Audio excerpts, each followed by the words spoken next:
Iran ಮುಂದೆ ಮಂಡಿಯೂರಿದ Trump ಇನ್ನು 2-3 ವಾರಗಳಲ್ಲಿ ಸಂಘರ್ಷ ಕೊನೆಗೊಳ್ಳುತ್ತೆ ಅಂತ ಹೇಳ್ತಾ ಇದ್ದಾರೆ. ಯುದ್ಧ ನಿಲ್ಲಿಸಲು ಸುಳಿವು ಕೊಟ್ಟಿದ್ದಾರಾ ಡೊನಾಲ್ಡ್ ಟ್ರಂಪ್ ಅವರು ಅನ್ನುವಂತಹ ಪ್ರಶ್ನೆ ಅನುಮಾನ ಎರಡೂ ಸಹಿತ ಇಲ್ಲಿ ಉದ್ಭವವಾಗುತ್ತೆ. ಇನ್ನು 2-3 ವಾರಗಳಲ್ಲಿ ಸಂಘರ್ಷ ಕೊನೆಗೊಳ್ಳುತ್ತೆ. ಯುದ್ಧ ನಿಲ್ಲಿಸಲು ಸುಳಿವು ಕೊಟ್ರ ಡೊನಾಲ್ಡ್ ಟ್ರಂಪ್ ಅವರು. ಯುದ್ಧ ಕೊನೆಗೊಳಿಸಲು ಒಪ್ಪಂದ ಅಗತ್ಯವೇ ಇಲ್ಲ. ಇಲ್ಲಿ ಇರಾನ್ ನಮ್ಮೊಂದಿಗೆ ಒಪ್ಪಂದವನ್ನ ಮಾಡಿಕೊಳ್ಳಬೇಕಾಗಿಲ್ಲ ಅನ್ನುವಂಥ ನಿಟ್ಟಿನಲ್ಲಿ ಹೇಳ್ತಾ ಇದ್ದಾರೆ. ಒಂದು ವೇಳೆ ರಾಜತಾಂತ್ರಿಕವಾಗಿ ಪರಿಹಾರ ದೊರಕಿದ್ರೆ ಅದಕ್ಕೆ ನಾವು ಯುದ್ಧವನ್ನು ಇನ್ನೂ ಬೇಗನೆ ಕೊನೆಗೊಳ್ಳಬಹುದು ಅನ್ನುವಂಥ ನಿಟ್ಟಿನಲ್ಲಿ ಹೇಳ್ತಾ ಇದ್ದಾರೆ. 2 ಅಥವಾ 3 ವಾರದಲ್ಲಿ ಕಾರ್ಯಾಚರಣೆ ಮುಗಿಯುತ್ತೆ. ಇರಾನ್ ಅಣ್ವಸ್ತ್ರ ತಯಾರಿಕೆ ಕೈಬಿಟ್ಟಿದೆ ಅನಿಸಬೇಕು, ನ್ಯೂಕ್ಲಿಯರ್ ಬಿಟ್ಟಿದೆ ಅನಿಸಿದಾಗ ನಾವು ಹೊರಡುತ್ತೇವೆ ಅನ್ನುವಂಥ ನಿಟ್ಟಿನಲ್ಲಿ ಅಮೆರಿಕ ಹೇಳ್ತಾ ಇದೆ. ನಾವು ನಮ್ಮ ಕೆಲಸವನ್ನು ಬೇಗ ಮುಗಿಸ್ತಾ ಇದ್ದೇವೆ.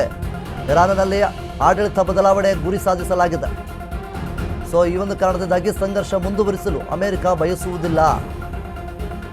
ಇರಾನ್ ಮುಂದೆ ಮಂಡಿಯೂರಿದ ಟ್ರಂಪ್ ಖಂಡಿತವಾಗ್ಲೂ ಇಲ್ಲಿ ಮುಖ್ಯವಾಗಿ ಈಗಾಗಲೇ ಯುದ್ಧ ಆರಂಭವಾಗಿ 1 ತಿಂಗಳ ಆದ ನಂತರ ಈಗ ಡೊನಾಲ್ಡ್ ಟ್ರಂಪ್ ಅವರು ಇಂಡೈರೆಕ್ಟ್ ಆಗಿ ಮಂಡಿ ಊರುತ್ತಾ ಇದ್ದಾರಾ? ಯಾಕೆಂತಂದರೆ ಇನ್ನೂ 2-3 ವಾರಗಳಲ್ಲಿ ಈ ಒಂದು ಸಂಘರ್ಷ ಕೊನೆಗೊಳ್ಳುತ್ತೆ. ಈ ಹಿಂದೆ ಒಂದು ಸಂಧಾನಕ್ಕೂ ಕೂಡ ಇಂಡೈರೆಕ್ಟ್ ಆಗಿ ಕರಿತಾ ಇರ್ತಾರೆ ಏನು ಡೊನಾಲ್ಡ್ ಟ್ರಂಪ್ ಅವರು. ಆದರೆ ಇರಾನ್ನಿಂದ ಯಾವುದೇ ರೀತಿಯ ಪ್ರತಿಕ್ರಿಯೆ ಚೆನ್ನಾಗಿ ಬರೋದಿಲ್ಲ. ಇರಾನ್ ಅವರು ನಾವು ಹೊಡಿತೀವಿ ಅನ್ನುವಂಥ ನಿಟ್ಟಿನಲ್ಲಿ ಅವರು ಪ್ರತಿದಾಳಿಗೆ ಸಿದ್ಧರಾಗಿದ್ದಾರೆ.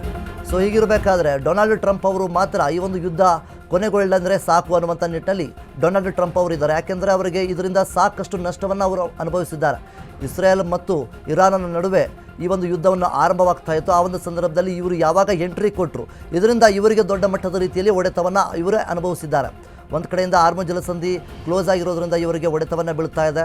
ಇನ್ನೊಂದು ಕಡೆ ಗಲ್ಫ್ ರಾಷ್ಟ್ರಗಳಲ್ಲಿ ಇವರ ವಾಯು ನೆಲೆಗಳ ಮೇಲೆ ಏನು ದಾಳಿಯನ್ನು ಆಗ್ತಾ ಇದೆ ಅದರಿಂದ ಒತ್ತಡವನ್ನು ಕೂಡ ಹೇರ್ತಾ ಇದ್ದಾರೆ.